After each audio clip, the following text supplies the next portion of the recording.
Allora, adesso possiamo dirlo perché c'è stata l'ufficialità qui in questa riunione, questa presentazione dell'unione tra il Lia Piave e il Vazzola. Mauro Conte è finalmente ufficializzato nuovo allenatore del Lia Piave, ma lo sapeva il mondo intero. Ciao Mauro intanto. Ciao, buonasera. Sì, ho fatto questa scelta e sono contento della scelta che ho fatto, nel senso che sono arrivato in una società che è sana, una società che vuole fare le cose fatte bene, come piace a me.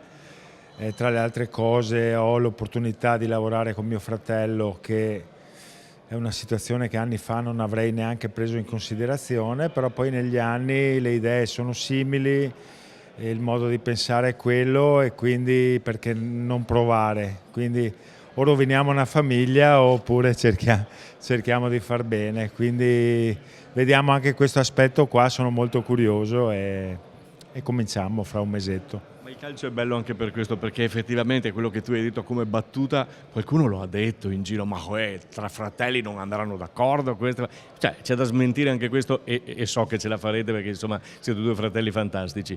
Mauro, quanta è stata quella delusione del campionato perso a Castello di Godere?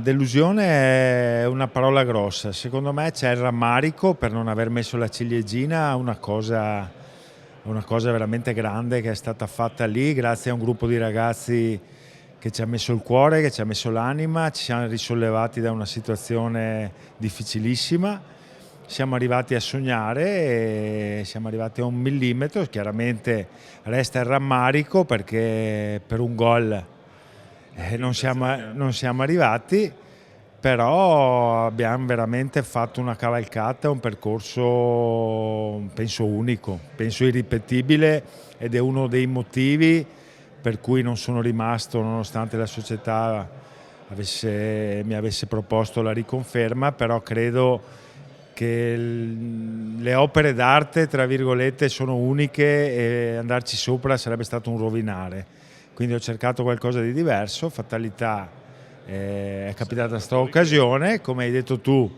tutti diranno i fratelli, che sicuramente è una cosa non usuale, però sono convinto che possiamo far bene. Mauro, l'hai detto con una battuta, beh, mi state mettendo un po' di pressione, ma la pressione era inevitabile, insomma, e ci sarà inevitabile. Qual è il tuo obiettivo? Ma la pressione fa parte del nostro lavoro, se non siamo pronti a affrontarla dovremmo cambiare mestiere. Sicuramente mi aspetto di fare un qualcosa di importante, di creare, soprattutto al di là dei risultati che vedremo il campo cosa dirà. Mi aspetto di creare una mentalità che ti porta a non accettare la sconfitta, a viverla in maniera difficile, a cercare di vincere sempre, anche al martedì, e questo è il mio obiettivo. Dopo l'obiettivo in generale verrà fuori partita dopo partita. Mauro, in bocca al lupo. Crepi, ci vediamo sicuramente Sui campi. comunque.